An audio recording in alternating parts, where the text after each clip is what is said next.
Welcome, ladies and gentlemen, to KG5 Football Park for the first game of Division A Summer Cup. It's Kingborough Lions taking on Glenorchy Knights at the home of football. I'm Damien Gill, flying solo at the moment. Callum Pask is on his way, but at the moment you have to get used to my voice for a little bit. You are joining us on a live stream via sliceofcheese.net. That is sliceofcheese.net. Visit there to follow all the action, including stats throughout the game. We'll go through the lineups of both teams. Glenorchy Knights, Woodham in goal, Wilson, who is the skipper, Thurley, Thorne, Nikamaya, Kansos, Kamano, Holmes, Harris, Dingjan, and Aldridge to start. They are coached by Mark Broadbent. For the Lions, it's Cowen, Cuthbertson, the big stalk, the skipper, Davis, Duncan, Hedge, Palmer, Pearce, Scutt, Turner, Verdouw and Watkins to start. So a few familiar faces there for the Lions, but a few new ones for the Knights. It's going to be an intriguing clash.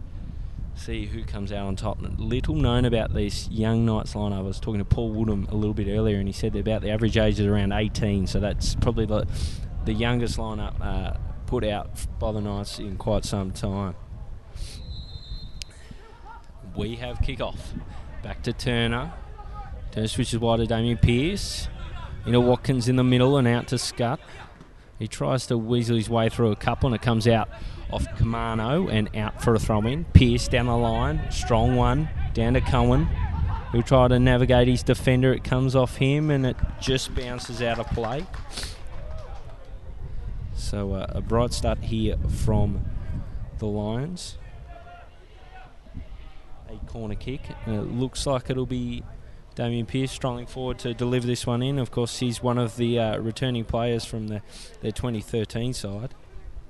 Be interesting to see how they go. Comes in. They should scurry it out here. Glenorchy, it comes only as far as Turner. Turner gets it back to the big stalk. He stuffs that one up. Wilson tries to get it. He kicks it out off Pearce, and a bit of a shove from Pearce as he goes through. And Wilson, he's got a fair burden on his shoulder as the skipper of a very, very young Knights outfit.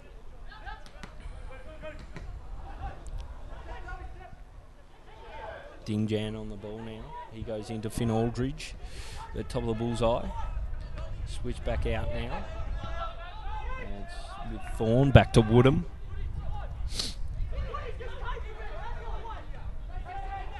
Play forward. Dingjan has it robbed off his boot. It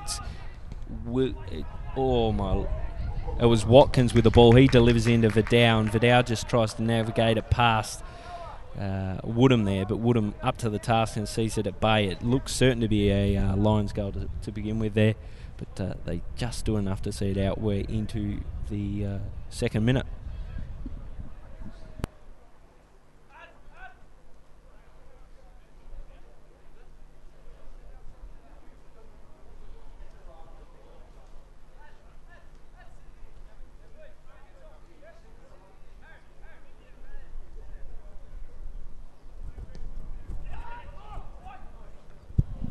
Corner comes in and it's Cowen that's up high over a busy box and nods it wide.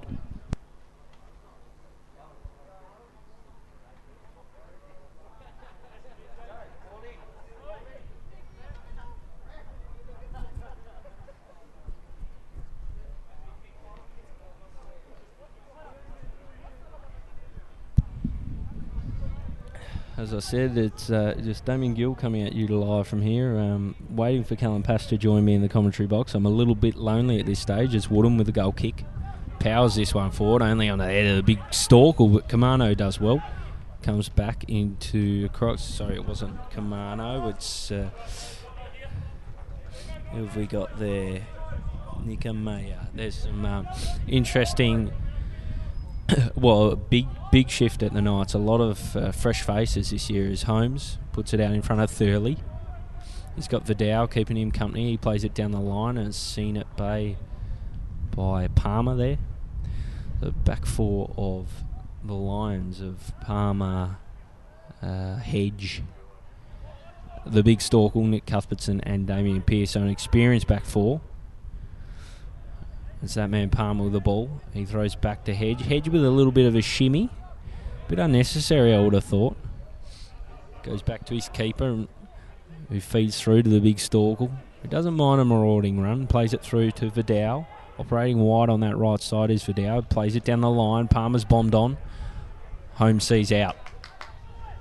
It's a good start from the Lions, but Knights doing just enough at the moment.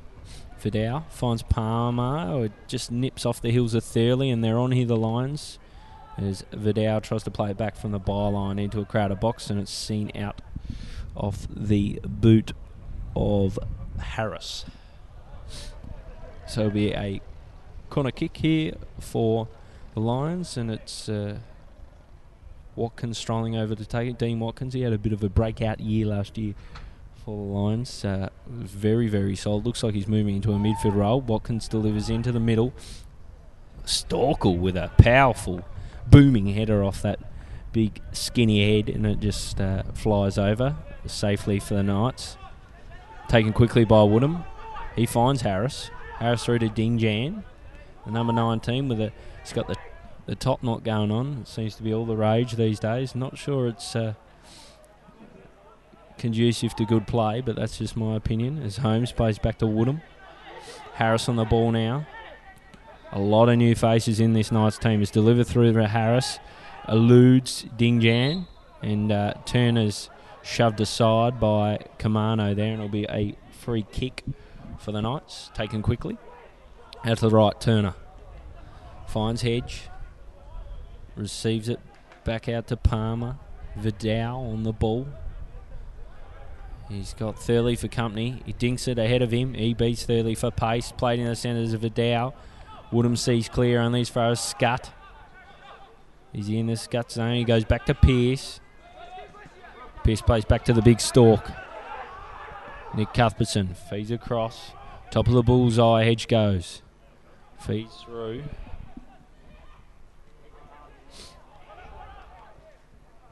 It was Davis on the ball when it's seen out in the finish by the Knights, and it's Palmer to bring it in. Mark Broadbent, the Knights coach. His first game in charge. Played forward by Holmes, so no one in particular. Hedge will have his way with this one. Kamano keeps him honest. It feeds through and just zips by a couple. And out of play. So it'll be a goal kick.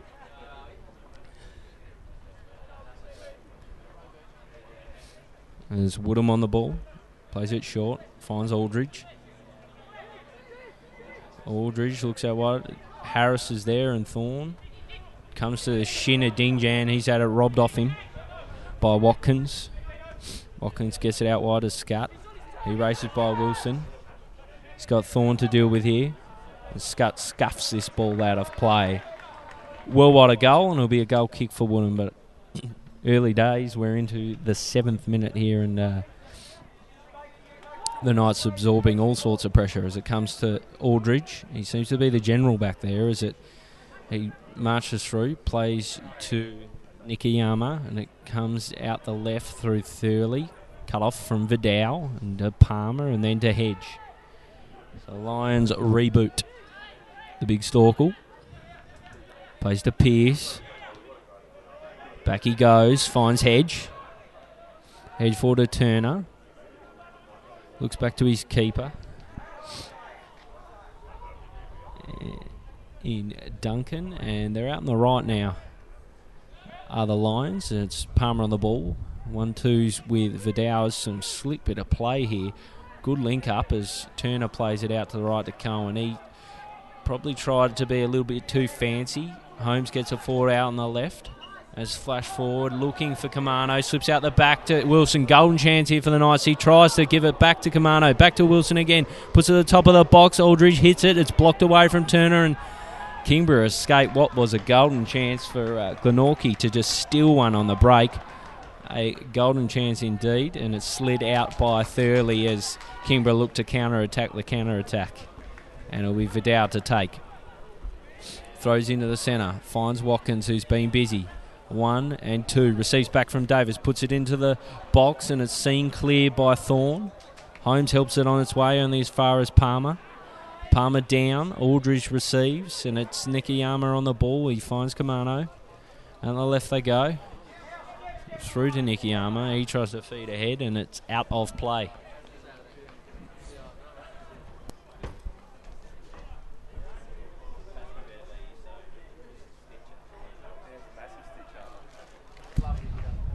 Verdouw down the line. Cut off by Holmes and out of play.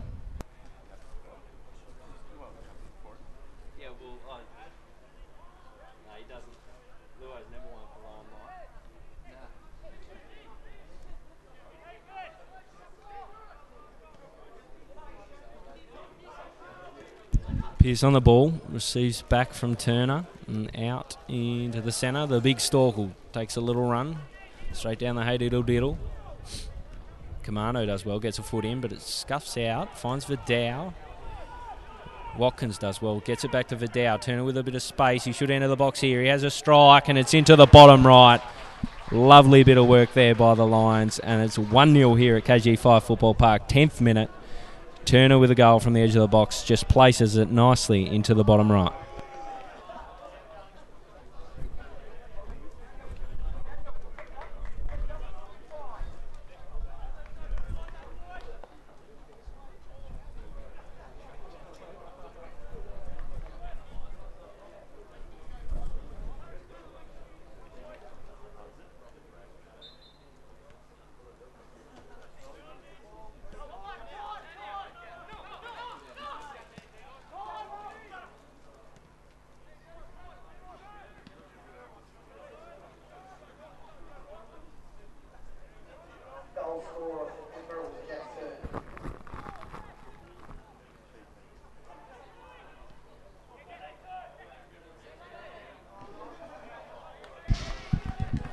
An early shot for Cowen, and that one flies well wide. So if you've just joined us, Kingborough now lead 1-0. Goal in the 10th minute through Jack Turner at the edge of the box, plays very nicely into the bottom right.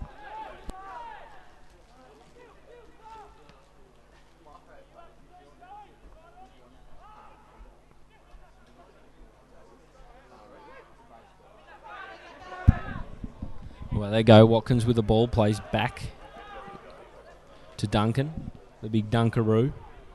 Puts it wide to Palmer. He lets it run through his legs. Palmer takes a stroll. You find Davis out wide, and then Verdouw. Verdouw through to Cowen. He shimmies and shakes. Kamano blocks. It comes to Thurley. Receives straight back. Does Cowen, and then gets it to Verdouw. But Thurley does well to keep him honest, and it's back to Holmes, and Glenorchy can regroup.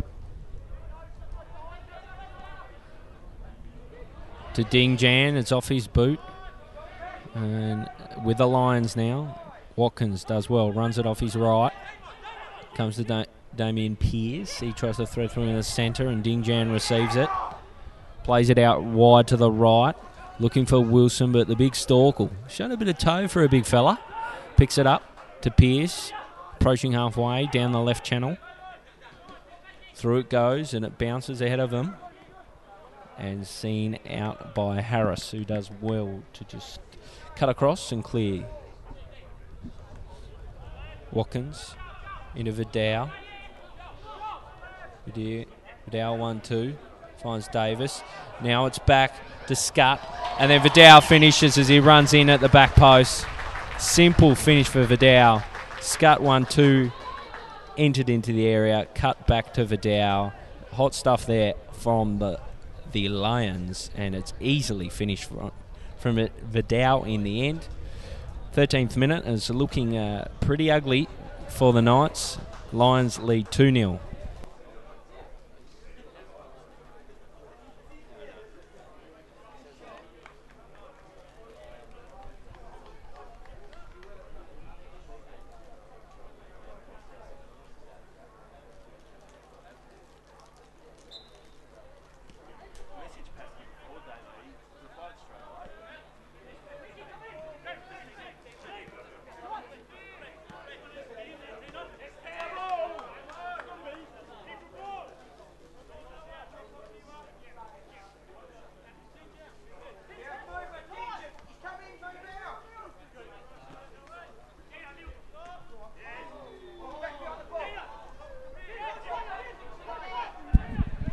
Watkins on it now, runs it into the centre, and it's Davis on this one, and he blasts over and wide, out to the right.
Ball comes to the front post, and it's a fairly tame effort from Palmer that falls wide.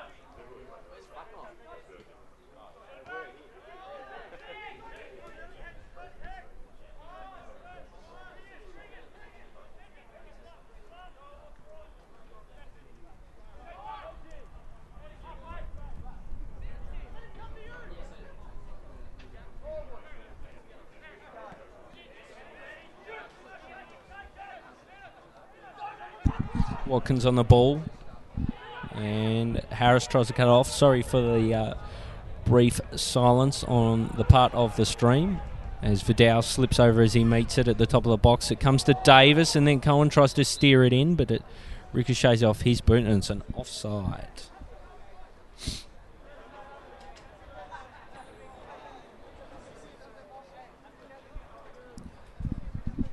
Keep abreast of all the stats. Head to sliceofcheese.net. The stream is accompanying it, but you can see it all out there as Woodham puts it forward. Woodham, one of the more experienced players of this young Knights lineup, and he only really had his first taste of senior football last year, so it says a fair bit about the inexperience in this Knights team. But Mark Broadbent is hoping he can get a bit from his charges. It comes to Wilson. Pearce misclears it. Wilson, in his own half, plays it to Ding Jan. He's very casual on the ball, goes back to Thorne. Thorne looks to Woodham.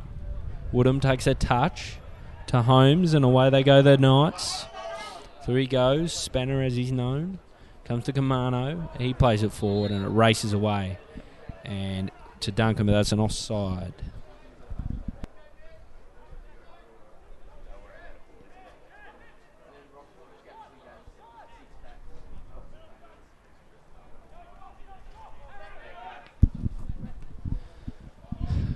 Aldridge out to Nikiyama, but it's stolen by the Lions and comes to Verdouw, who tries a shot. I'm being kind calling a shot. That one's come off the instep and easily rolled into The grateful arms of Woodham. Woodham to Aldridge, who, as I said a little bit earlier, has been a bit of a general for the Knights. Comes forward to Nikiyama, taken by Watkins with a bit of help from Pearce. Pearce scuttles round one. Oh, it should have been cut off by Harris, but wasn't. Cowen plays out well to the left, but Pearce is offside.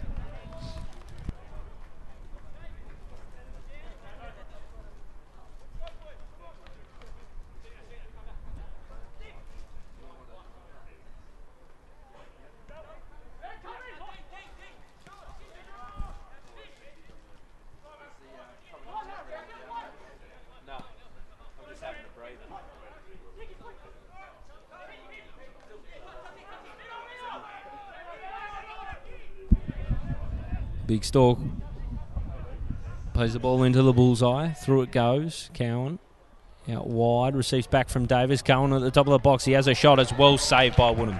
Good save from the young Knights keeper. Thorne on the ball.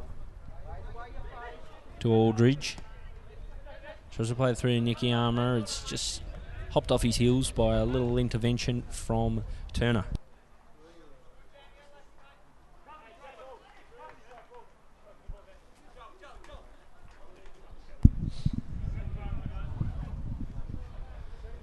There's Thorne to bring it back in. Throws it into the middle. It's cut off by Turner, but only straight back to Thorne. He goes to Aldridge. Aldridge picks it up. Trying to hold on to it. Plays it back. Holmes. Tries to thread it through, but he only finds Watkins on the opposite number. Plays through. Verdouw at the edge of the box. Fires wide of goal. So Lions well on top here at KG5. We're into the 21st minute and they lead 2-0. It's been a dominant display thus far. Knights under all sorts from the word go.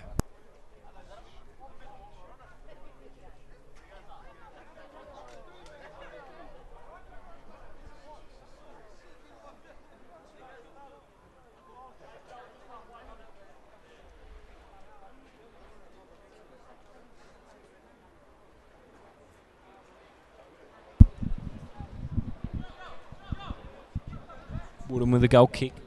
Plays short to Aldridge. He puts it out in front of Holmes. There's a bit of confusion between him and Thurley. Sharked off him by Verdouw. He gets to Watkins. It's a good shot, but well saved by Woodham. Seen clear from the Knights eventually. They do. Away they go. What have we got here? It's a new player I'm not familiar with for the Knights. Just going to try and pick up his name. Who have we got out there? So number 11 is Kansas. Big Kansas. There's an offside there against the Knights as they look to burst forward down the left.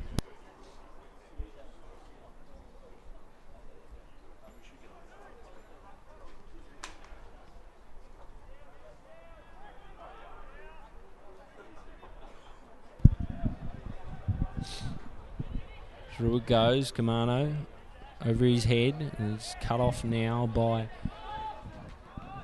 the Kingborough team. It's with Watkins. He plays out to Scut. Scut ahead of Cowen. Cowen on the edge of the box on the left side as well, cut off by Harris.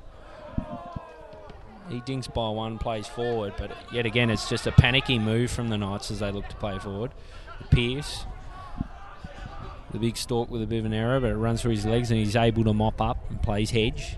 Hedge probably got his ability mistaken with his ambitions there, and he's letting Kamano, who bustles through, and he's met Cuthbertson with a bit of haste, and he's brought down the big Stork, so it's a free kick and a foul against the Knights.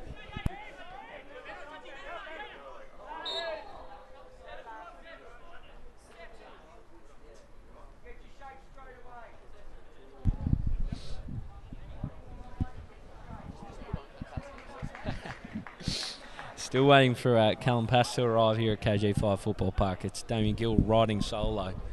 Get my Jason Derulo on. It's in the middle. Kamano turns with the ball. It's a nice bit of work from the Knights striker. It's played through. Is Wilson. Wilson as he looks to burst in the box. Good opportunity here. He's played it well. It's a nice shot, but not enough pace on the ball. And Duncan down well, saves with his legs, and he throws clear out to Watkins.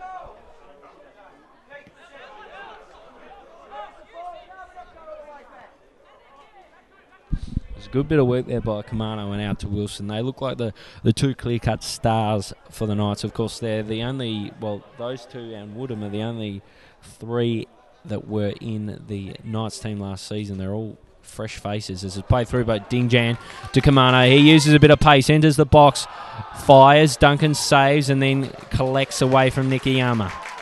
Good bit of work there by Vinny Kamano. He's bringing the game to life for the Knights, and it's much needed. Watkins into the middle.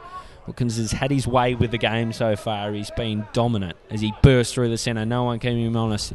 Gets by one. Now he's got Harris up on him. Plays out to Scutt. Scutt fires into the centre and well collected by Woodham. Away they go, the Knights. And it's Aldridge.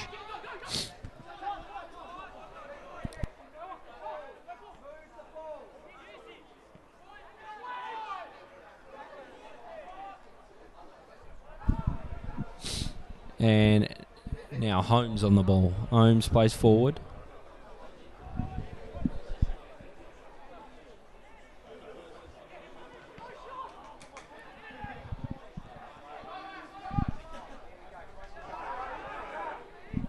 Where they go, the Knights now. It's a promising ball from Aldridge, but just a little bit overstruck for Wilson, and Duncan collects at the edge of his box. Keep forgetting a big old Kansas out on the left side for the Knights. He's getting into the action. A loud set orange wheels on him as well. A bit of he's got the Fanta numbers on as it's played from Pearce to Watkins, who just lets it run back to Pearce and back to the defence. The big stalk, Cuthbertson, out to the right, Hedge through to Cowen. He tries to let it run off his right boot, but it's cut off from Holmes. Holmes on the ball. Just to play it through. It's cut off by Verdouw. He puts it forward, and then it's seen out by Harris off the leg of Cowen. But the Knights under all sorts here, as it looks like they might make a couple of changes.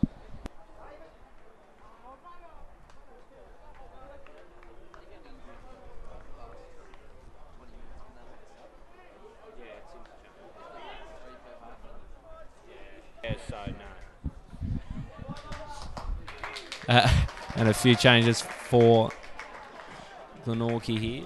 We'll try and pick up exactly who's come on and off.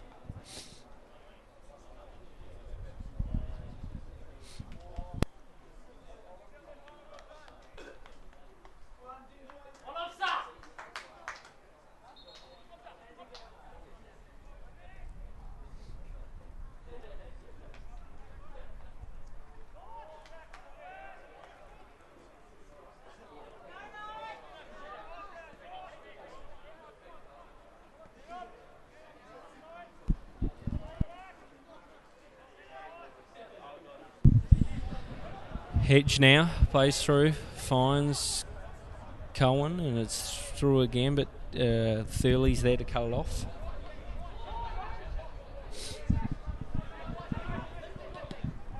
Played for by Harris. It's not a bad ball. It's nicely struck, but it's well cut off there by the big stalk, who's wise to the situation.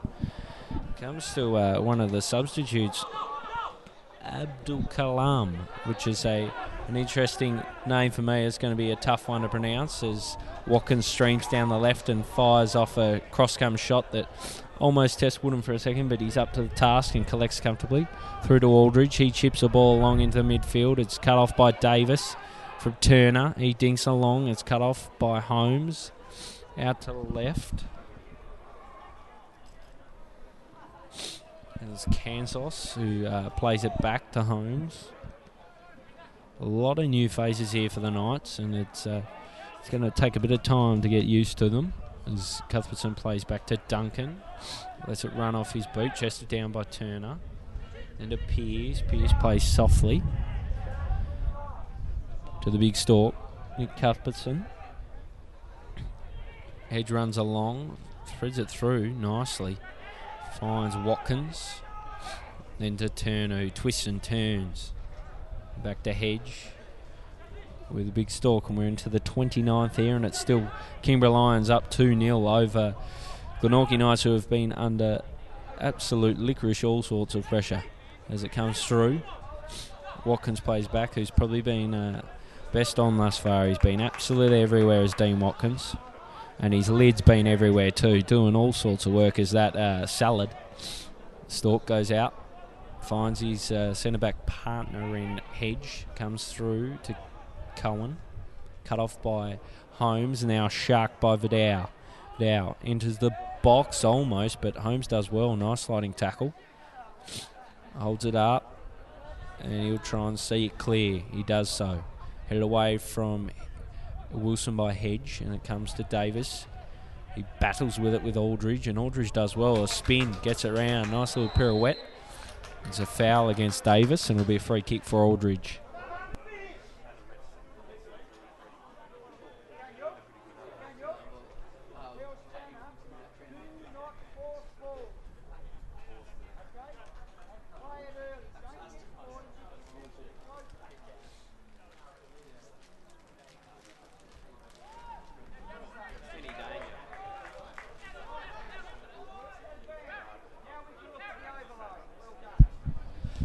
Harris plays away, comes to Cuthbertson, and he heads this one out of play.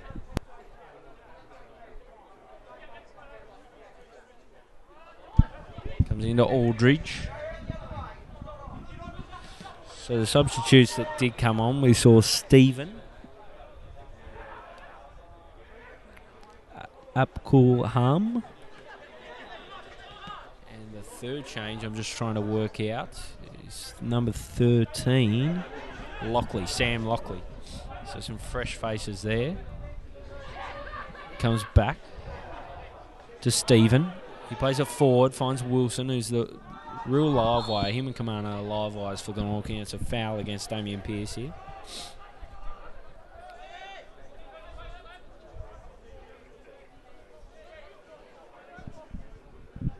And it will be Aldridge to take. Curls the ball into the box. It's chested down by Hedge. Comes to Turner. He plays it off his right. Finds Cowen in the middle of the box. He can't quite steer it to Watkins. It comes to Aldridge, who does well. Puts it out in front of the Knights winger, and it's ruled offside.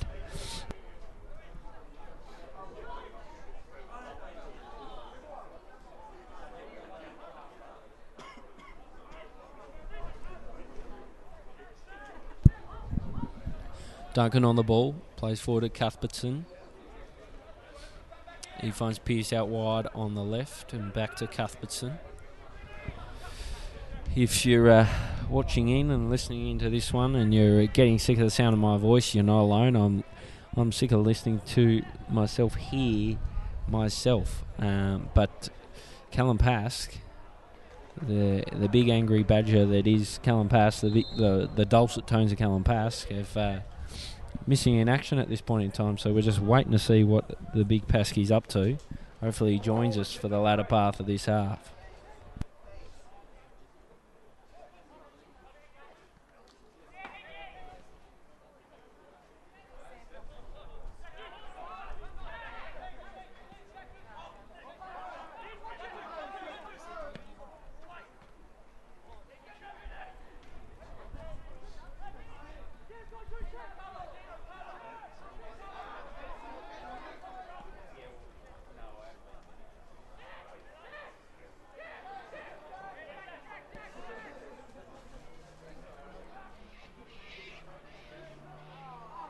Comes through, and it's Woodham.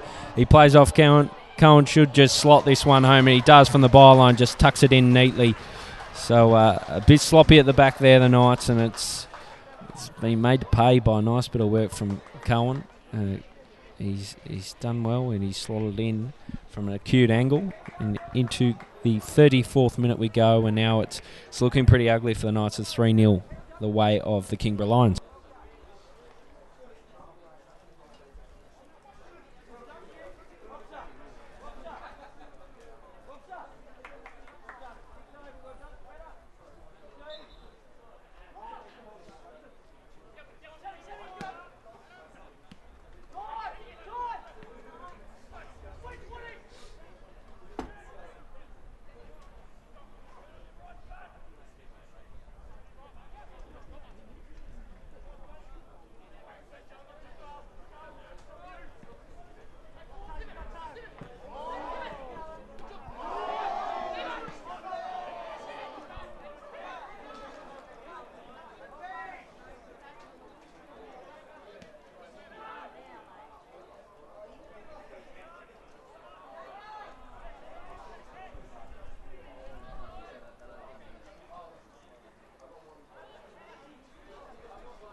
Played across from Wilson and easily collected by Duncan.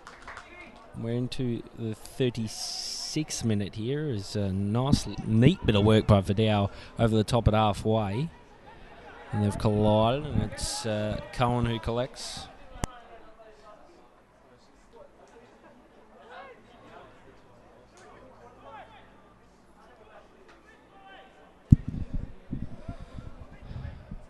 Verdouw races down the right, and it's seen out of play for a goal kick.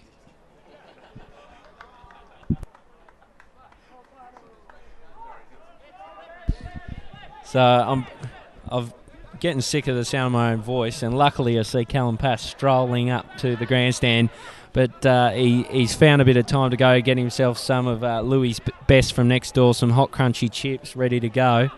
But luckily you'll be hearing another voice and not just mine, as it's playback from Hedge to Duncan. Duncan puts it through to Davis. He turns nicely, picks up Turner. He enters the bullseye. Comes to Davis and then to Turner and then to Cowen. And we're out on the right. It's played by Verdouw off the back heel of Cowen. It's a nice shot at goal, but well saved by Woodham and out for a corner. And I'll introduce Callum Pass because I am sick of my own voice. Gilly, we're back. KG5 and I roll in with my sports chips and Kingborough Lions. 3 to the good against Glenorchy Knights, who I was listening on the stream a little bit earlier. Gilly, a lot of people are worried about how the Knights might fare this year. The ball comes in from Jack Turner. Free header, the top of the 6-yard box for Adam Hedge, I think, and he might have just copped one in the face for his efforts, but the header goes wide of the left upright, and Woodham will gratefully collect the ball for a goal kick. Lovely night out here at KG5, very still, not a lot of wind about. Player comfort level's got to be high because it's nice and cool out there, and potentially a little bit of dew to form on the deck later for that the second game, South v Zebras, which a lot of people are anticipating. Good crowd in KG5, Gilly, so far. They struggled to find a car park out the back as the big Stork collects in the centre of defence. Plays it back to Hedge. Isn't it great to see the big Storkel back out there again, Gilly? As I saw the big Stork march through the gates this evening, I said, I tell you what, when I see you walk through, that's when I know football's back, the big Stork. Now, that's a face you like to see, especially out on the football pitch. Off it, he's a gentleman of a bloke, but on it, he's an angry Stork, and he's got the white line fever, and I'll pass up your sports chips for now. Geez, you've doused some sauce on them. We might have to get it. Ash to just zoom in the camera there just to see how much sauce, the sauce to chip ratio. Yeah, exactly, low ratio, as Kamano puts it into the middle. A scuffle for it. Cowen collects, and it comes to Harris, and then back to Wilson. Now, Paskey, you'll have a tough time of it, I'll tell you now, because there's that many fresh faces in the Knights lineup. I've been battling all game. I've got grips with a few of them, and then they brought on 3 new ones. So thanks for the stitch up, Broady. I've got little to no idea on any of these players in the Knights lineup. Probably a sign of just how much the squad has changed since 2014. But Broadbent, I think we'll see him stick with that youth policy for the majority of this season. Obviously, he comes from the NTC, strong foundation in producing good talent in youth, and perhaps the Knights will be beneficiaries of that in this season and in years to come as the Lions collect in defence. Heads just strides forward as Knights back off, plays into the feet of Jack Turner, splits the lines out to Joel Scutt. 1-on-1 now at the edge of the area, and he's brought down, but Phillips waves it away. Interesting call from the umpire in the middle there. The Turner there to win possession again for Lions. It's one well at the halfway line by the Knights. Shows one way and then shows inside, but well chopped out by the Lions again, and they go into attack. One-way traffic so far, Gilly? Oh, absolutely. A couple of nice little chances through Kamano and Wilson on the break for the Knights, but geez, they've absorbed some pressure. Just piling it on are Colin Robbins' boys, and I'm gonna make a little note here. Look at the hat that Robbins' assistant is sporting. That is an absolute humdinger, that. As it's played into the Knights' defence. It's cut off well by Harris, and it comes to Kamano as he enters the bullseye. He's the real live wire for the Knights, I've got to say, Paskey. Kamano and Wilson, who, of course, are familiar faces to us, but only really off the bench last year.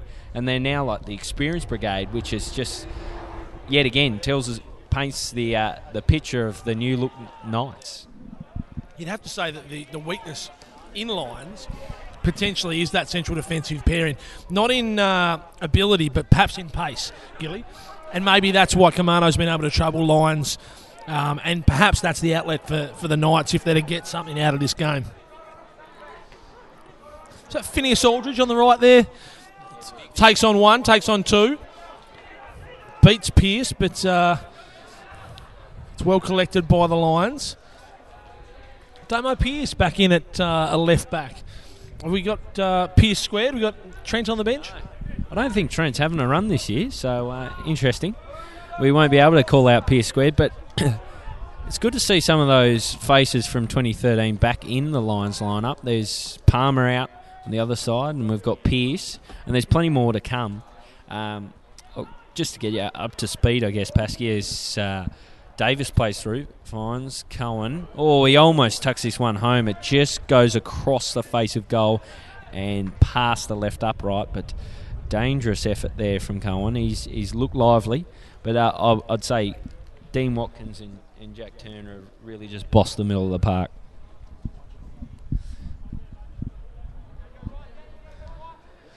Woodham finds Aldridge, who's had a heap of appeal, to be fair.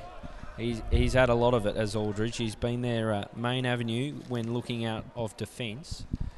Lusted forward. Now, forgive me this, mate. I cannot get this bloke's name down, but he's looked loud and he's spoiling the old Fandor orange boots. I'm just going to double check his name once more. Kentsos. Play back to Holmes. They call Holmes Spanner, Paskey. What number's he? That's him. Breezing through the centre. He gets by a couple. Here he goes. Little cheeky back heel. Back to Spanner. Off him. Here we go. Into the box. Oh, he's got round Duncan. What a run. And the shot lets him down just wide to the right. What a run by Spanner Holmes. He's gone all the way from the other end of the park. He's beaten a few in the middle with a hey diddle diddle, and then he's just gone down and got it past Duncan, but the shot, to be fair, was going to be from a pretty tough angle, and he's blasted wide. I'll tell you what, the bolts were well and truly undone by the Spanner then, weren't they? That he strode through the middle, and it was just a finish that was lacking. Touch probably sent him a little bit wide, but a bit of excitement there for the Knights fans, Gilly, as they try to get something deep in into this first half. Storkel sends his side into attack, finds Scutt, plays inside to Turner, but the ball's overhit and Aldridge is there to clean up. Some aggressive Wolverine sideburns from number 3. Not sure who that is in the back for Harris. Harris channeling a Hugh Jackman type setup with those sideburns deep and loud. Got the jawline to carry it off though, Gilly. Thanks for some feedback. Great stream quality coming through. That's good to hear. As the Lions just mop up in defence. The big Storkel on the ball. He is one of our favourites, Paskey, and that draws a close to a pretty good half if you're Colin Robbins. 3-0 to the good are the Lions, but a tough half for the young Knights Brigade.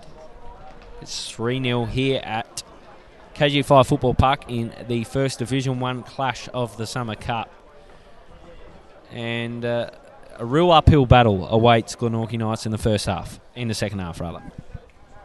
Gilly, I'm going to put a positive spin on this for the Knights, and I'm going to say that, no disrespect to them, but not a lot was probably expected of them certainly in the Summer Cup. A lot of rumours getting around that they've perhaps struggled to get some more senior players to train in, and as a result they've ended up with a pretty young list. I think potentially Broadbent would be happy going in at half-time. Yes, he's 3 goals down, but by the sounds of it, I obviously haven't been here all half, it could have been much worse. And perhaps that's the message that'll be going to his players at half-time. Keep on trying to play football. To the spanner, keep on taking those runs, keep on breaking lines. That's how we're going to progress this year. Summer Cup is not about winning. We've seen Olympia win the last 2 Summer Cups and then gone on to win not a lot. So if you're thinking that the Summer Cup's the be all and end all, then you're probably delirious. I think perhaps what Knights will be looking at is, can we build from this? Can we take positives out of games? And I think that's what Broadbent will be looking to do at half-time right now, is try to keep the heads of those youngsters up and to tell them to keep on playing their football and keep on trying to impose yourself on the game. It's a valid point. I think it's pretty well known around the traps that there was going to be a very, very young squad. And I was talking to Paul Woodham, president of Glenorchy Knights, prior to the game, and he said average age was probably around the 18 mark, which is just pretty strange for a senior football side. But I don't know, they can take some positives in certain efforts throughout the game. They've definitely got to get Kamano and Wilson into the game as much as they can, because as I said, they're their live wires. But it was a pretty tough half in terms of absorbing a whole lot of pressure from the Lions. Lions had 8 shots on, 6 shots off. Just 2 shots on, 2 shots to for the Knights. So they had a few counter-attack opportunities, but the Lions much more dominant in that first half. And of course, this is a bit like an entree, Pasky. With perhaps like those chips, Gilly. Yeah, a bit like your chips and the sauce all over your hands. A bit like an entree, this Kingborough Lions Glenorchy Knights match to follow is Feast. It's going to be a feast, a summer feast. We've got. It's one of those ones, Gilly, where don't fill up on entree, because there's plenty to come. For people that are here, I expect that we're going to see the crowd only continue to grow. Plenty of people in the stands already, a good atmosphere out here at KG5, and you would expect that the crowd will let's hope double, Gilly, for the football feast that is to come, a clash between 2 top sides, and perhaps the first real feeling out of these 2 clubs in South and Zebras as we head into the season proper. Well, that's the thing, isn't it? The top 2 teams from last year, and we get to see them in the first round on the Friday night. It's an exciting way to start the Summer Cup, that's for sure, in the year of football. It's going to be an interesting one, Pesky, because there's been a whole lot of change at both clubs, and the makeup of these 2 sides is anybody's guess at this stage. I reckon there'll be a fair bit of feeling out in this first sort of 30, but I know the Summer Cup isn't all about results, isn't about all necessarily, not every team is focused on lifting the Summer Cup, but these 2 teams, whenever they go toe-to-toe, they don't leave much out there. Absolutely not. There'll be plenty of feeling in this game, and you've got some wild characters in both teams. You know, South Hobart, welcome back Daniel Brown. For those that have seen him play in Southern Premier Leagues gone past, he's not afraid to leave the foot into a tackle if he has to. You've got, on the other hand, Whitehall. You know, will those 2 clash? Of course, they played in recent years at Beachside together. But there'll be no love lost between that pair out on the pitch. They'll shake hands at the end of it, but both of them will go very hard at the ball. Be interesting to see how McEwen will fare up top without his partner in crime, Lazinski. And alternatively, how will Lazinski turn out against his old side? Be very interesting to see how both of those players fare, and perhaps they will be the barometer for either of their teams throughout the season. We know that Braden Mann will score goals, but of course a lot of that last year was created through the danger of Andy Brennan, that pace that he provided, and perhaps Nick Morton as well. So how will they fare without Brennan's pace? How will Mann fare in terms of finding the net? You'd expect that if he can continue to get service, that he'll do just that. But a completely different dynamic with Lazinski, and be interesting to see how they bring him into the fold, having not seen a lot of their pre-season games, Gilly. Interesting to note, we spoke a little bit about Trent Pearce just before, wondering whether he was going to be playing for Lions. He's down there at the moment having a bit of a kick with Zebras. Does that suggest that perhaps Trent Pearce has moved over and is having to train with the Zebras, Gilly? Have you heard anything on the traps? I'm usually all over the whispers, but not one I've heard. But he is down there with them. There you go. Maybe he's rolling out tonight. We'll wait and see. One thing's for sure, it's going to be a cracking clash. When you've got the likes of Benny Whitehall on the pitch, there's always going to be entertainment, because Benny Whitehall is white hot and he lights it up. And even if he's not having a great game, he'll do something that just makes you either laugh or tear your hair out. Oh, he's a character. That's why we like him, a character in the game. And in fact, a few people tipping him. I think I read on Slice of Cheese, Gilly, that fantastic site on the World Wide Web, that some people had tipped him as potentially one to watch this year. Not sure who wrote that article, but I tend to agree. I mean, I think he was good for Zebras last year. There's nothing too fancy about Benny. He's very much an old school player, and that is he'll play wide right. He'll cut in a little bit, but essentially they'll look to get his distribution working with that big swinging, big right hoof of his, and try to get it in and get perhaps McEwen in behind defences and finishing goals. So it'll be really interesting to see how that goes. I saw that you've tipped South 3-1, Gilly. I'm just not sure. Very hard for me to get an accurate read. You would think that on the balance of the last 6 years that South would get up, but I don't know. I think South might struggle just a touch in midfield this year. Yeah, I tend to agree in a lot of ways. I just think I don't even really know what Zebras looks like at the moment. I don't know whether their best 11's there yet. Whereas knowing Ken Morton, knowing South Hobart and their preparation, they've been training for months and months and months. I think they'll just be a little bit ahead of Zebras at this point in time.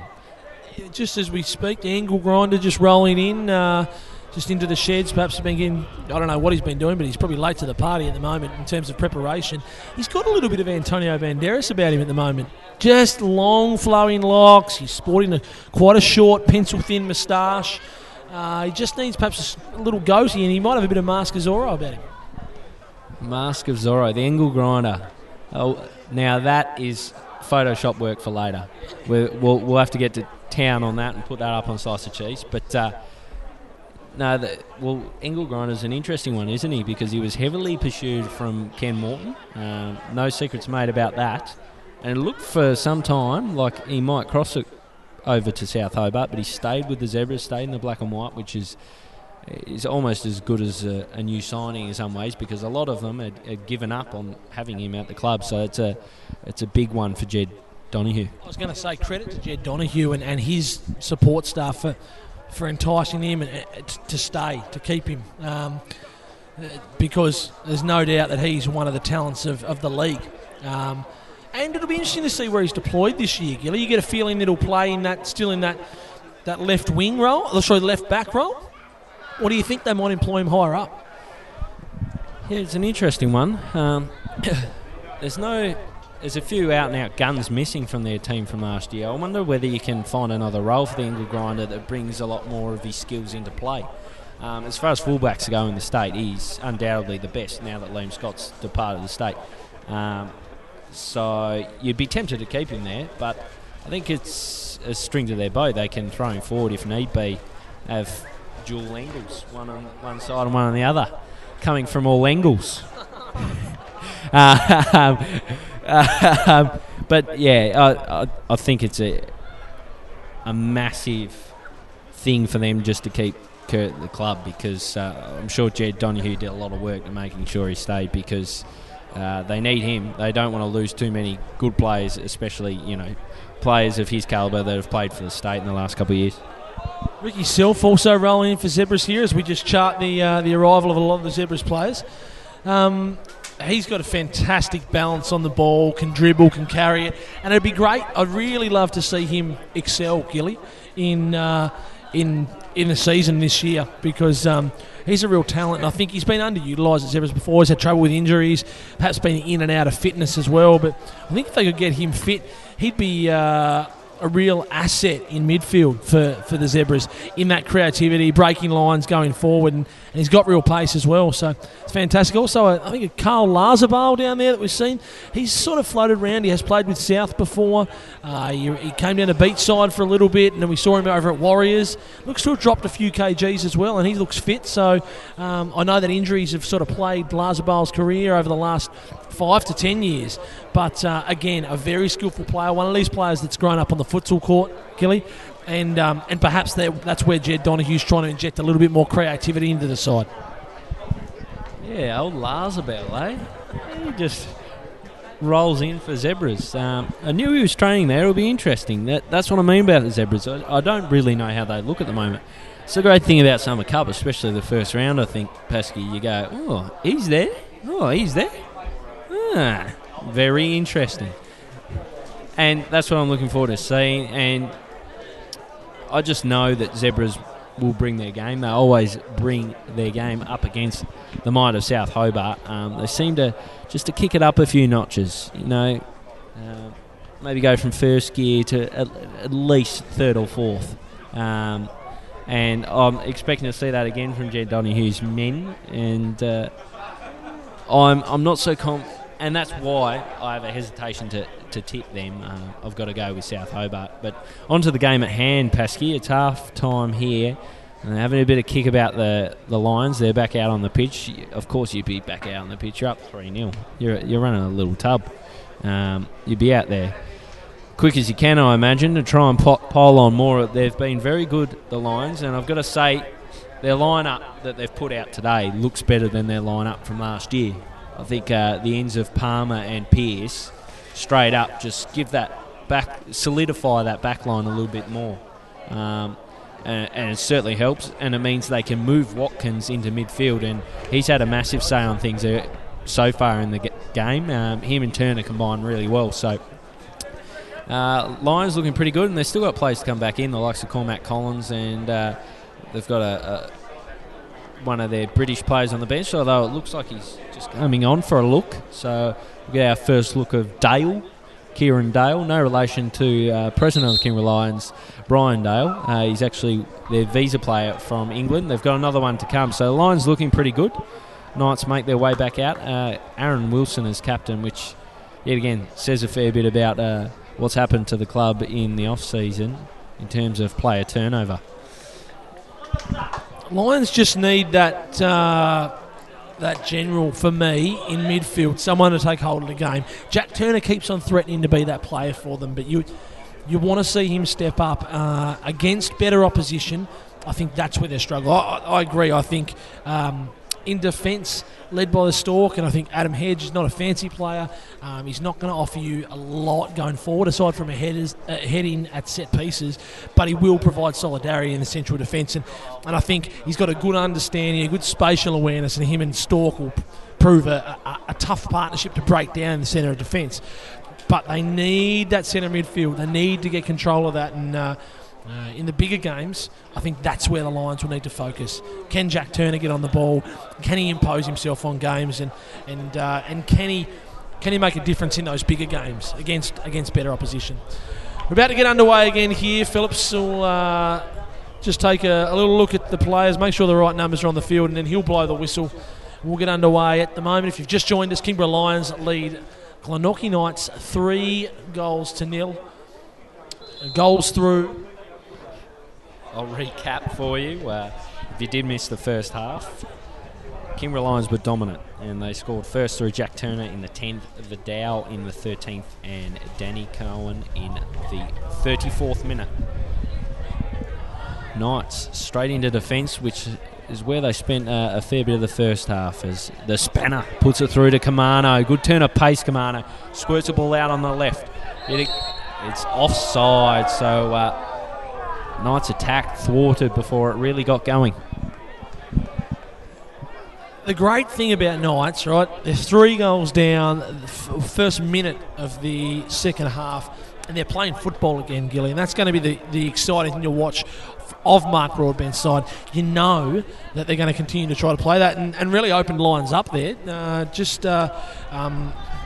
What's his name? Kamanus?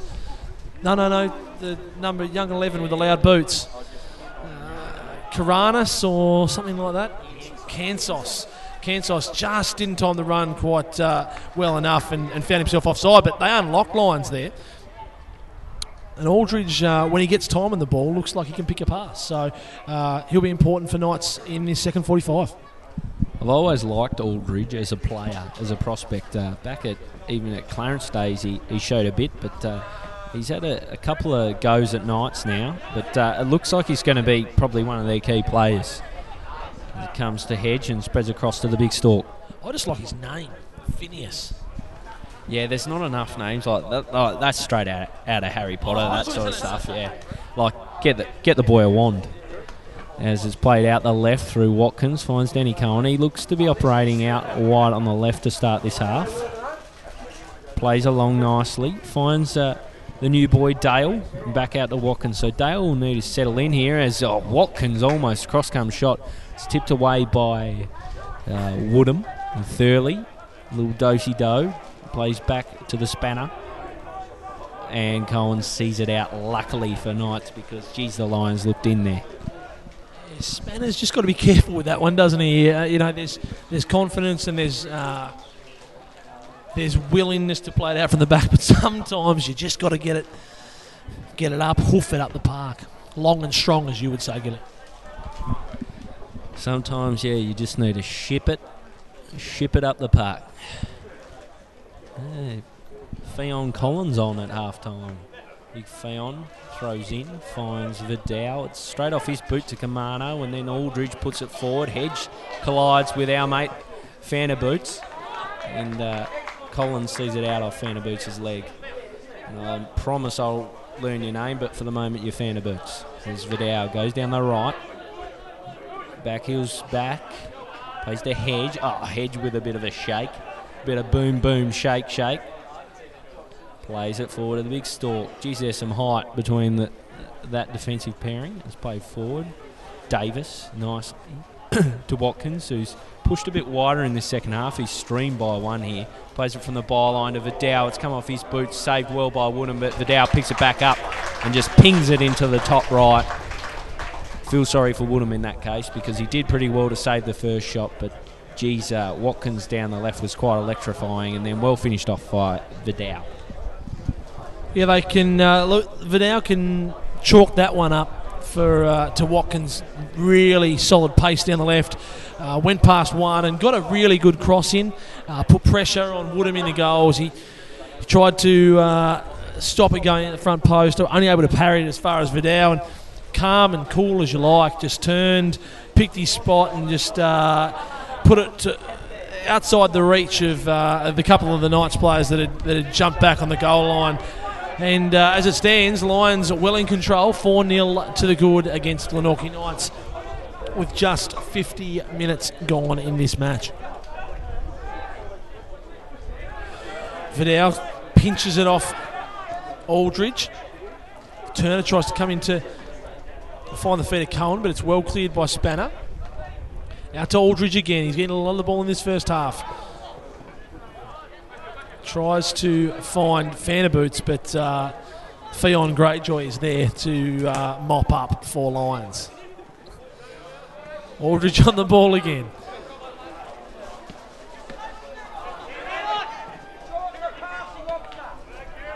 This Broadbent just calling for shorter passing options from the bench of the Knights. Lions clear away through Pearce. Out to Watkins. Can he use that pace again? Just comes back inside to Pearce and will go all the way back to the big Storkel. Haven't had a lot to do, the Lions' defence. When they have needed to clear away and take up a little bit of composure, they have. Oh, Storkel a bit wayward in that one, and it's out for a Knights throw in just on the halfway line.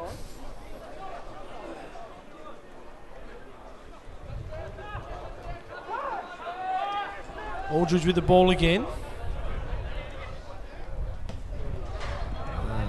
Just the distribution lacking for Knights there, and it's a Lions throw.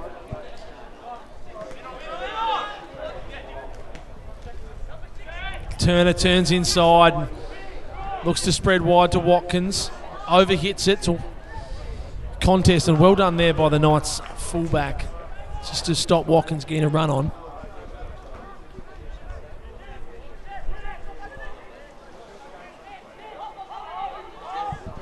Sorry, Paskey, doing some of my best social media work. And Lions looking pretty comfy at this point as it's played back to Spanner. I tipped them 3-0. Already looked like a bit of a mug because this could look double that at least as Spanner. There's a bit of a run through to Phineas Aldridge of Hufflepuff. Face wide. Regarded as the worst house. Yeah, I've stitched him right up there. Oh.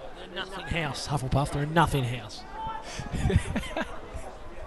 Losing the plot here as Aaron Wilson gets the ball out on the right. Plays for Kamano with a bit of pace. Oh, there, Vinny Kamano, but well collected by Tatnall, who's come on at half-time. Alex Tatnall, a name that we haven't seen on the Tassie football scene in quite some time. And Dale plays out to Turner. Asks a bit of him. Vanderpants keeps him on. Vanderboots keeps him on a fade down the right. Seen out by Spanner. You've lost the plot, Gilly. Kamano just left some knees into Tatnall there. Surprised that Phillips didn't have a word to him, but nevertheless, they waved it away. Lions into attack. Misplaced pass there. Who's that there, Gilly? Number 17 in the middle for Lions. That's Davis. Davis. It's a misplaced pass from Davis, and it's out for a goal kick.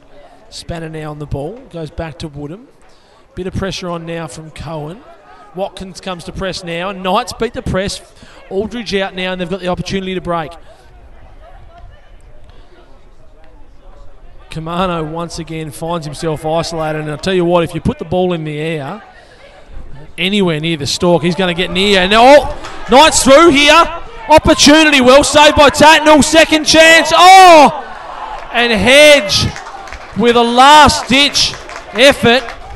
And he's hurt himself. He's wrapped himself around the upright there. And Hedge worryingly is down for Lions. He has had knee problems in the past. It didn't look like it was a knee. I think, if anything, it's maybe a corky on the quad. Fantastic last-ditch effort from Hedge to stop a Knights goal there, which would have just pegged one back.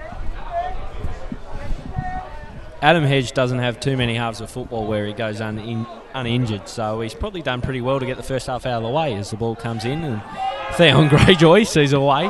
Comes to Thurley, who tries to wrap one round and has a shot at goal. It comes out to the Knights. They're doing okay here as they try and see it out of their defence. Dale looks silky smooth. His ball's a miscued one, and it's cut off by Vanderboots. Vanderboots gets going, enters the box now, tries to fire off a shot, and it's cut off by Theon Greyjoy. He cannons it forward, and it bounces just wide of Verdouw and out of play. You've taken to that. We're going to see a change up here, and one of my main men. We're going to see Jai come on for Hedge. Hedge just limping a little bit, and obviously Lions not prepared to risk him. They're 4-0 to the good. So they'll bring on the big fella. I've seen him play, well, he's played at Zebras. He's played, I think he might have played at Knights. He certainly played at South Hobart. And Jai David just steps in with all the stees in the world into the central defensive pairing. This might be my favourite ever defensive pairing. The big stalk and Jai David as Lions are in here. And somehow Cohen's cleared that off the line from about a yard out. Had no one to beat. The keeper was done. Verdouw had put in a really fantastic cross. All Cowen had to do was head it home and managed to head it at right angles out for a throw. Lions in again. Watkins on the ball now. He'll look to play in, I think that's Davis. And it's cleared by Spanner out for a Lions corner. And they might take the opportunity to send the big Stork and David forward. Just get my grips with the substitutions from half time. So at half time, Kingborough made a few changes. It was Duncan, Palmer and Scutt off, and Tatnell, Dale and Collins on. A few changes there, and we just had one there in the 56, which sort of hedged apart as Cowen gets it back in, and it falls to Davis at the edge of the box. He gets it to Pearce. Pearce scurries it out, and Thurley just goes, get it out of here. Chip it up the park. The old pack and send. Gets it along. Watkins, who's been a busy little bee this afternoon, gets it a turn, a bit of miscommunication between him and Pearce. They haven't played too much together. Comes forward, cut off now by Dale, who looks quality early on, but he's not a big frame. Watkins out, operating on the left side. Squirts the ball straight into his marker, and it's out of play for a throw in.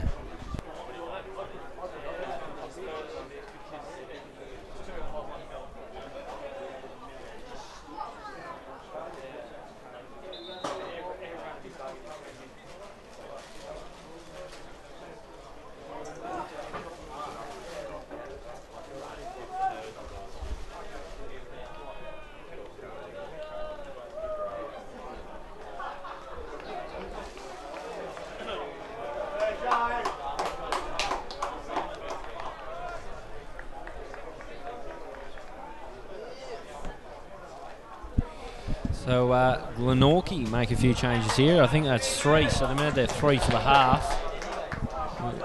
And we've got 3 new names to get around.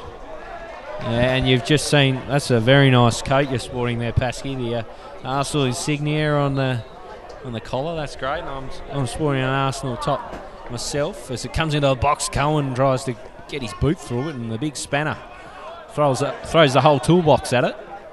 Gets it over halfway, and the old Greyjoy picks it up across the halfway line. Plays forward to Verdouw. He'll try and square this up from the byline. Does so. Nobody home. Home alone. Macaulay Culkin comes into the middle. Cut off by Dale. Davis on it. Picked up by Kamano. He streams forward out to the right. New names to learn. We haven't learnt them yet. We'll get them in a second. The big Stalker. We know his name, though. He's been around these parts for a long, long time as Watkins feeds back to Davis and then to Cowen. Very calm from the Lions. Cool, calm Lion. Not exactly roaring. It's cool, calm, collected. As Watkins puts a ball in the middle. It's a nice one. Comes to Turner. He volleys, but not a lot of pepper on that one, and easily collected by Woodham. A lot to like about the Knights here at the moment, Gilly. Second half. Trying to play football and have managed to create a few chances. Tatnell obviously denying them as Turner gets in again, and it's out for a corner. Once again, the big Stork trundles up, and see Stork runs. Jai swaggers up. Up he comes. They have a bit of a chat.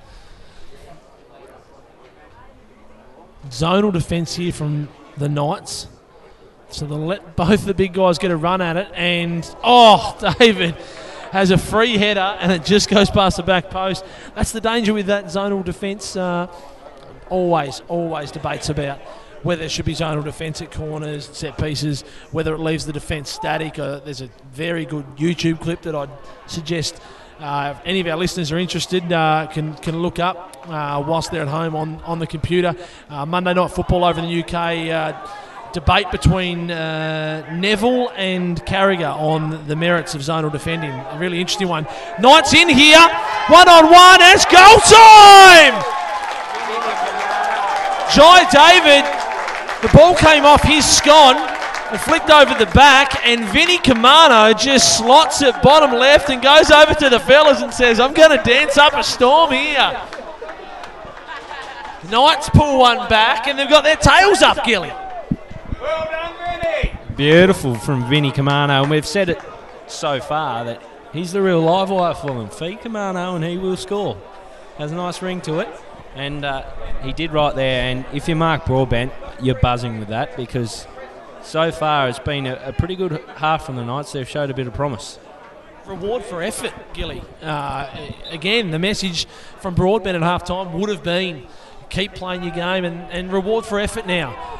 Perhaps the change of Hedge in the middle of defence has unsettled them, and Knights are at them again here. Kamano on the ball.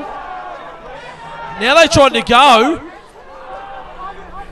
Aldridge there now. He'll keep on running. Turner looks to cut him out, looks to put a check on, but Phineas, the Hufflepuff prefect, manages to get the ball. Turner back in now and plays it out, and it'll be a Knights throw in. A little bit more aggression in this young Knights team now. Ball comes into Fanaboots, plays into the feet of Kamano.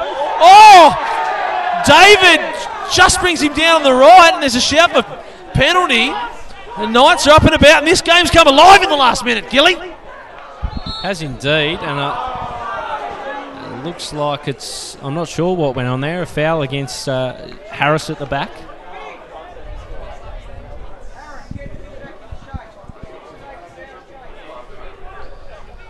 Turner plays it fast into the feet of Davis. Tries to feed Verdouw, finds him in the box, top of the 18, and well cleared by Knights. Lions just finding it a little easy to get in behind there.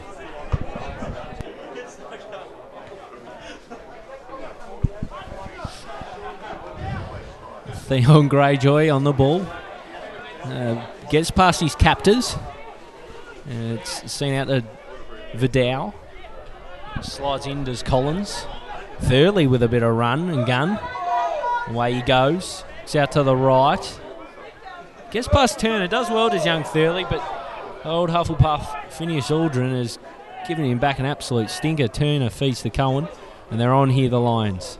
Davis squirts one over the top, looking for Watkins, who's bombed on down the left. It's cut off well by Harris, and they're away now, the Knights. Here they go. They're looking bored, find Kamano. There is Vinny Kamano, the goal scorer. Threads through, finds Fanaboots. David gets a touch in, and it's over the top to Wilson. He's onside. It bobbles up on him. He squirts it along. He finds Kamano here, and Wilson's down. Kamano, geez, it looked a golden opportunity for the Knights, but it's just seen clear and out of play from the Lions, out of defence rather from the Lions, and Dale just steadies the ship, just says, I'm from England, boys, let's just slow this up.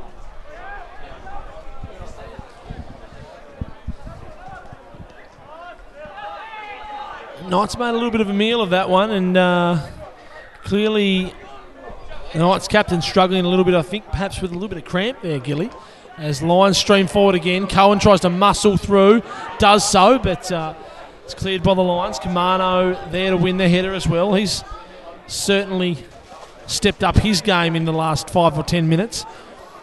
Pearce under siege now, gets the ball. A little tasty flick attempted by Dale, but it's well chopped out by Knights, and it's tending to get the better of the Lions at the moment. As David looks to mop up now, plays through Stork. Turner turns it round to Greyjoy. Greyjoy plays into the feet of Verdouw. Aldridge there to chop out for Knights, and a foul committed by Davis. Aldridge looking to play the ball early, and it's tactically pushed away by a Lions midfielder.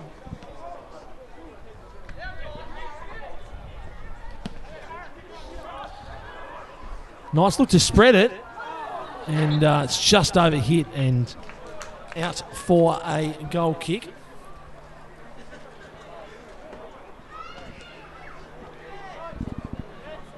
Wilson still stretching at the moment, and clearly they need to do a little bit more fitness work at the Knights. Wilson struggling from cramp, perhaps suggesting that he just needs a bit more run in the legs. Dale turns and tries to spray it wide to Cowen. It's well collected by Thurley. Thurley just dazzles Cowen, turns back inside and then tries to find striker's feet, but Turner's there to chop out, plays into the feet of Verdouw. No, misplaced pass again. A little bit of ping-pong ball here at the moment. Verdouw on the ball. Beats Spanner. Gets into the box. Goes down. Lions bench gesture for a penalty, but Phillips was having none of it, and it's a Knights goal kick. Trying to work out the last set of changes from the Knights. There's a lot of new people out there. You see Burgess is on in the middle of the patches. He's looking with the top bun. Here he goes. Burgess on the ball into the bullseye. Very calmly puts it out on the right. I think it's Thorn. Every rose has its thorn. Puts it through. It was zero relevance as it comes out to the stalk. The big Tatnell. Loving his inclusion into the competition. Oh, he'll be tested here. No, he won't, as Kamano sharks it off Storkel, and it just does enough to get into the arms of Tatnell back there. I tell you what, we just found out something, Paskey. Stork's human. He's made a mistake. This comes out to Theon Greyjoy. Does well. Gets past his marker and Wilson, who's still in all sorts, absolute licorice all sorts with cramp. It's really plaguing him. Comes through to Turner in midfield. He looks for Davis, but Cowen goes, I'll have this one, thanks. Spanner just gets enough and just heaves it up the ground. David on it. David along. Lets it roll, finds Verdouw. Good turn of pace, gets past Thurley. Gets past Spanner and he's clipped. Filthy Craig Phillips have an absolutely zippity-doodah of it. Comes to Spanner Holmes. Looks to 1-2 with Thurley. Seen away.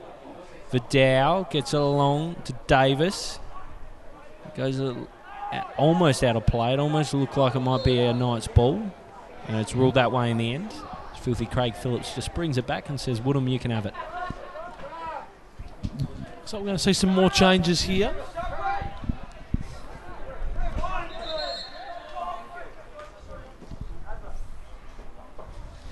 See, Wilson will limp off.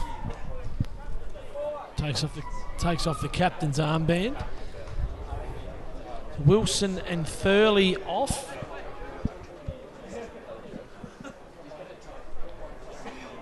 Dingjan on.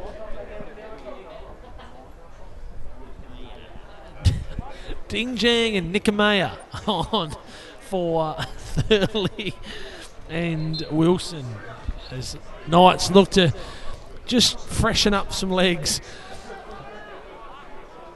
As Woodham goes long and strong. Storkel is there. I tell you what, the air is his domain. When you're a bird-like creature, you don't mind the ball in the air. And big Storkel gets up and just deals with that. Phineas Aldridge on the ball again down the middle for Knights. He looks to spread wide. Just tempts Watkins into try to get the ball, and Knights break. Big Storkel gathers the ball and tries to get it into the feet of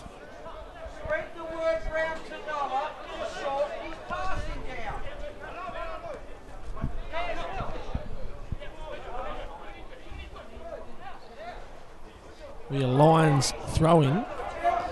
Greyjoy just into the feet of Palmer, I think that is.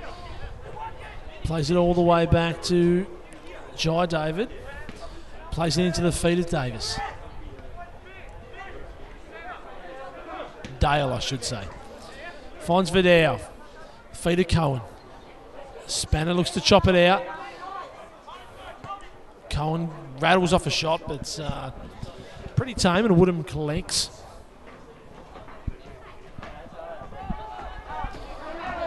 Pearce with a nice interception out to Watkins now.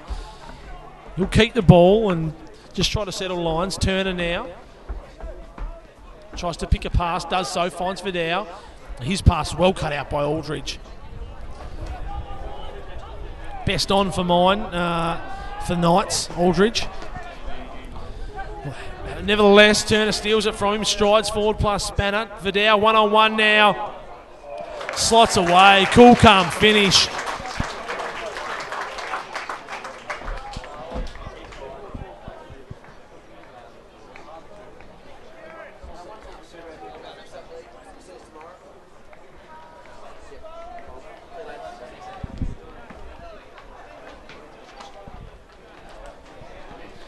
It was one-on-one. It got to Verdouw's feet. He had enough room to turn. And one-on-one with Harris. Just shimmied one side and just slotted into the bottom left-hand corner past Woodham. It was a pretty simple goal in the end. The Lions restore the 4-goal advantage. They lead Knights 5-1. And we have just gone into the 72nd minute of the game here. So the clock winding down. The Lions will take this one out comfortably. It's just a matter of by how many goals. Verdouw now cuts back inside, feeds Turner, who's in acres of space in the centre of the park. Plays into the feet of Palmer, but misses the pass. Some poor passing accuracy. Greyjoy gets on the ball, and it'll be a corner kick.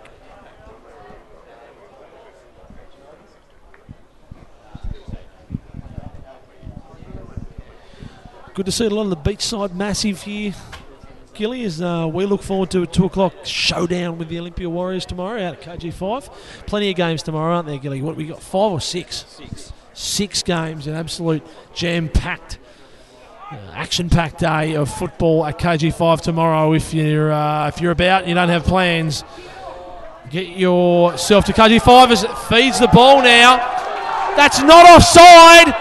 Oh, he was in his own half, and the referee, for mine, Gilly, a young, inexperienced linesman by the looks of it, a young fella.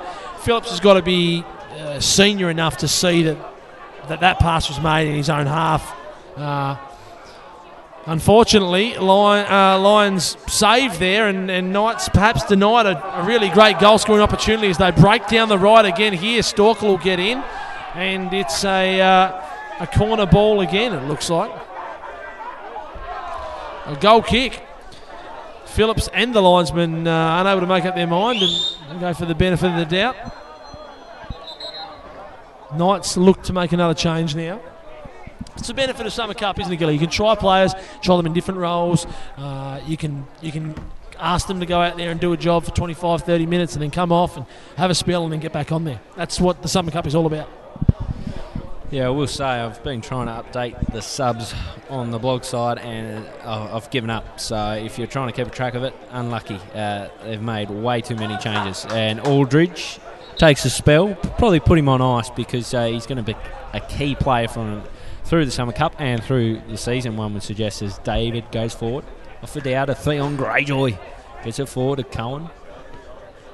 Tries to just tuck it ahead of Palmer. Old chicken Palmer. Seen out of play. Theon Greyjoy offers up and it ends up taking the throw-in. Throws in between Verdouw and the big Vil Palmer. Comes away through Spanner. Throws it forward. Vinny Kamano's on here. A bit of space ahead of them. Can't pick out the pass. It's well cut off by the big Storkel. Through to Dale, who's probably a little bit too calm on the ball. Cut off through Thorne. It's the Booger. He tries to get down the right. It's Pearce who has the ball. Receives it back from Watkins, and down the left it's Cowen on the ball. He's got Harris marking tight. Goes back to Palmer. Palmer tries to get it through to Pearce. Can't pick him out. And they look to regroup here, the Knights, through Harris. And it's Vinny Kamano on the ball. It's Burgess who lets it run a little bit too much. He's let it run out of play. There's a bit of a schoolboy error, that one. As it's thrown in from Verdouw. He receives back from Vil Palmer. And seen out of play from Burgess.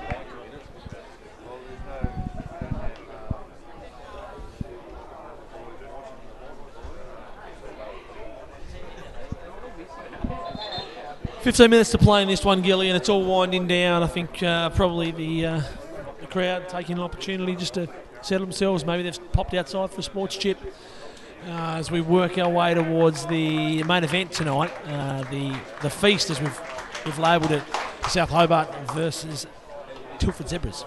Or it's Jeep Zebras, isn't it? Come on, mate. Yeah, what a gaff that is. Hobart Jeep Zebras now.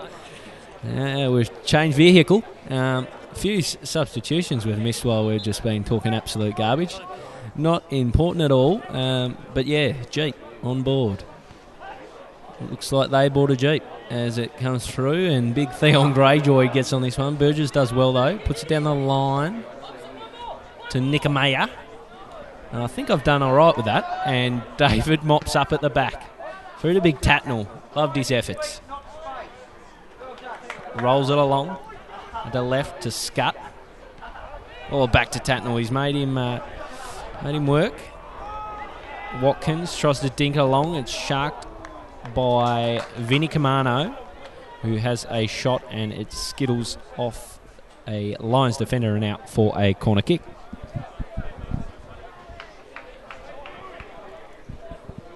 Lions still concerned enough to bring majority of their players back here. They just leave Verdouw high. Interestingly enough, we've spoken about zonal versus man marking. They've got a mixture of both. Got Scut on the front post. Can they clear him? They can. And it's goal time! One of the shortest players on the pitch, Big Burgess, has managed to beat the big stork and Jai David in the air. Do the unthinkable, get a free header on the ground nonetheless. Hasn't jumped. And just pops that past Big Tatnall, and Knights get just rewards again. 5-2 and establishing some credibility in this scoreline.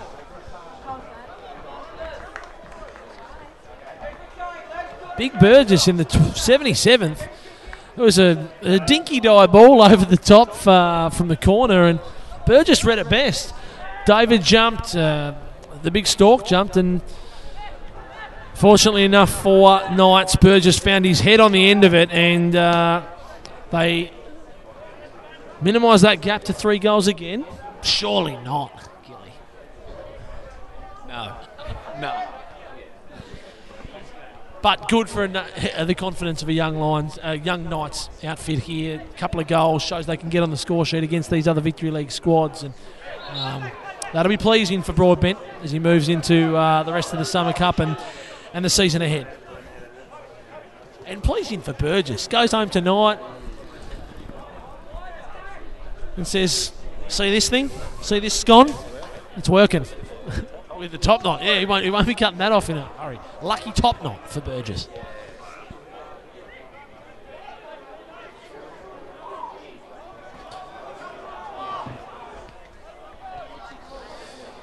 Just distribution leading themselves down at times. Again a missed pass. Broadbent has spoken a lot this half about shortening the passing, pass to feet, not pass into space. Interesting to hear that coming. Of course, very technical background from Broadbent, NTC program, and he'll be wanting them to play to the curriculum, wanting to play that certain way. Stork misplaces the pass again. Kamano almost in. Lions try and Scud in a left back position here. Just seeing whether he might have a greater impact in a bit more of a deep line position, and perhaps then overlapping if he's got the pace and the fitness and the inclination to do so. In the meantime, Knights earn a free kick.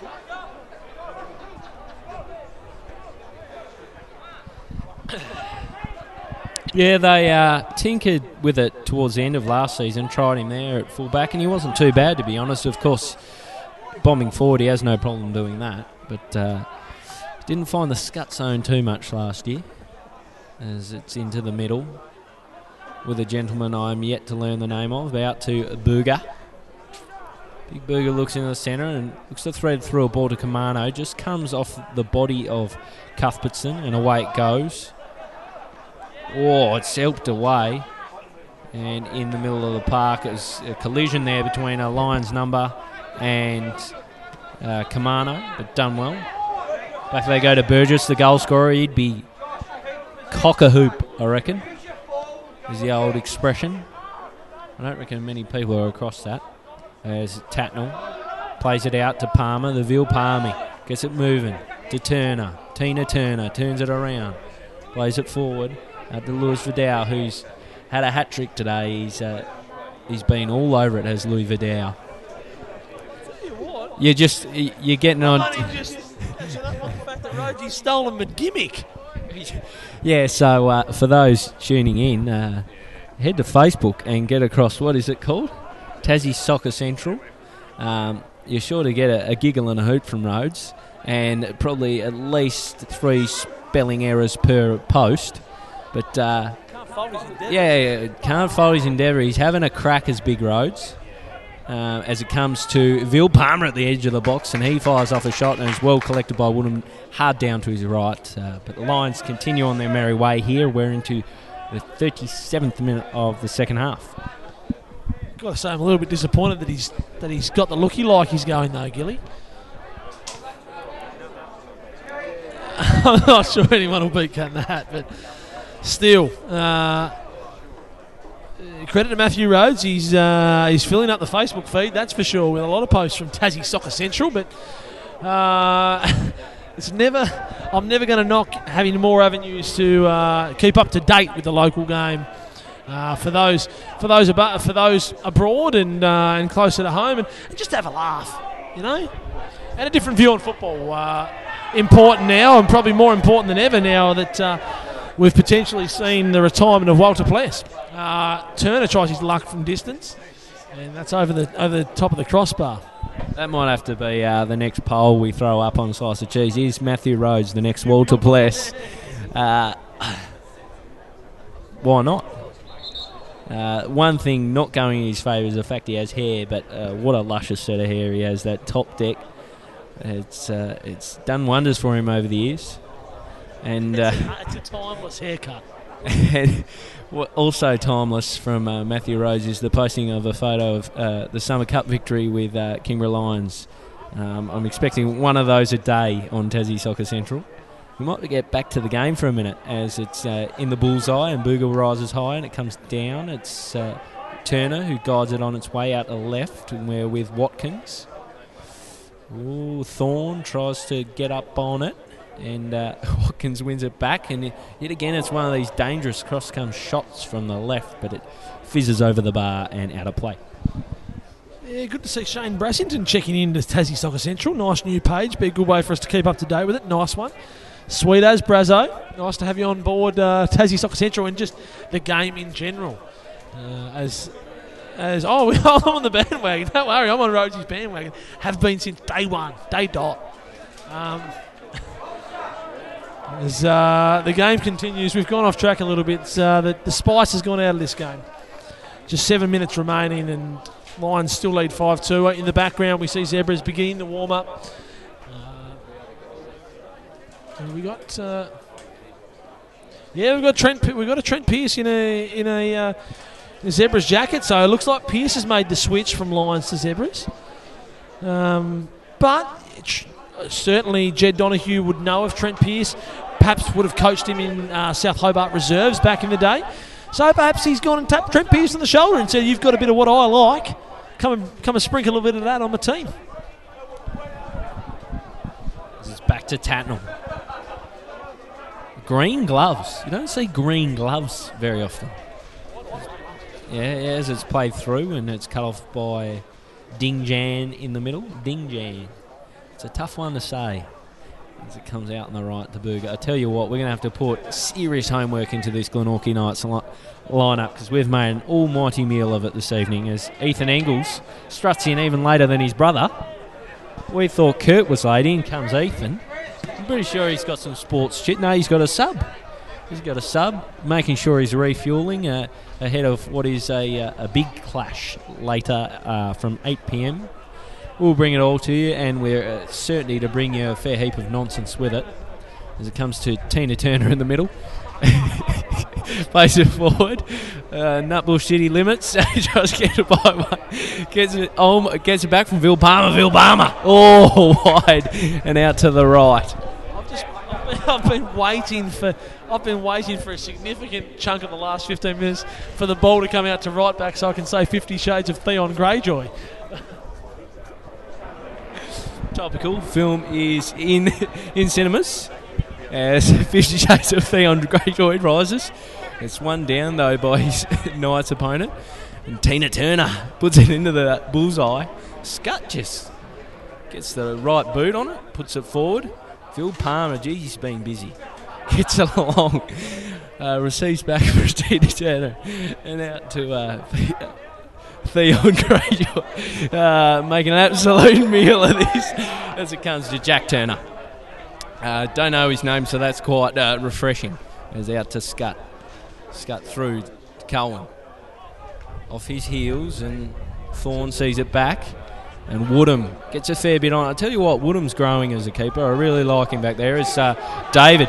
He's seriously in his Nickamaya as David, the bakehouse stalwart, sees it out of play for a certain corner.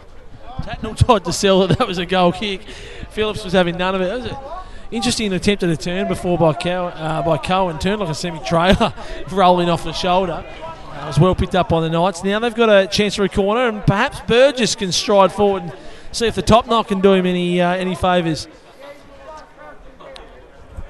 Lions again set up man for man as Greyjoy heads away. He'll get pumped back in again.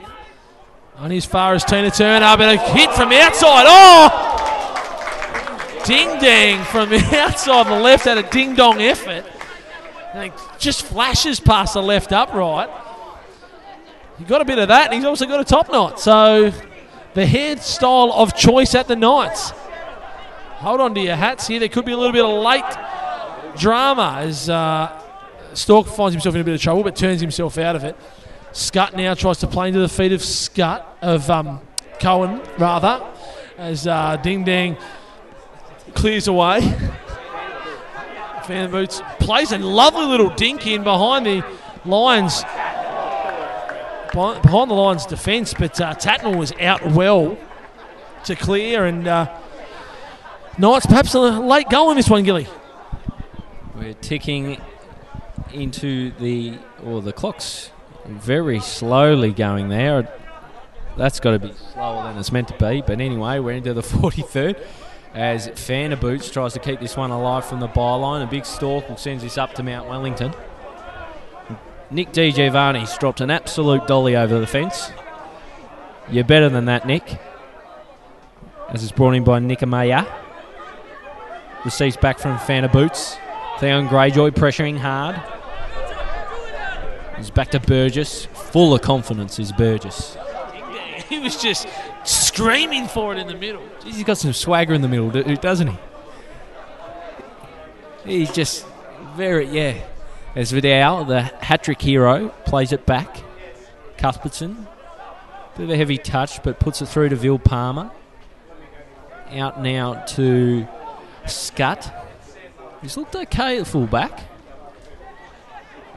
The Lions just look to rebuild and regroup, and out to the right they go, and they've found Watkins there. Vil Palmer does well to keep it moving to Jack Tina Turner. What dance moves does he have here? Gets it into Watkins, who's been very good today. He tries to play it past Dingjan, and Dingjan goes, sit yourself down, boy. Keeps it moving. And they're away now, the Knights. Just gets past them. And it's Vinny Kamano on the ball. Kamano pings pong back off the Stork, but he can't keep it. Now it's through to Vil Palmer. Dingjan just gets the ball. Nickamaya, nice bit of work. Looks to 1-2 with Dingjan. And it's a foul against Vil Palmer. He's come in with a little extra sauce. Tell you what, Phillips hasn't lost it in the off-season. He's just waved away an identical challenge just minutes ago, and then awards one just here. Are we serious? Is this bloke's name Ding Dang? Dingjan. Dingjan. Dingjan. Oh, Ding Dang. Dingjan over the ball. No, he'll change that up for Spanner. We've lost the plot here. Sorry for people tuning in here. Spanner's tried to across, and that'll be the last of the action. Spanner tried a late goal from distance, but didn't trouble Tatnall. And Lions run out 5-2 winners of this, the first fixture in the Summer Cup. Good start for the Lions, and a bit of confidence to be built on there for the Knights. They went in 4-0 down at half time, only conceded one in the second, and in fact won the second half on the score sheet, Gilly. So Broadbent will take a lot from that.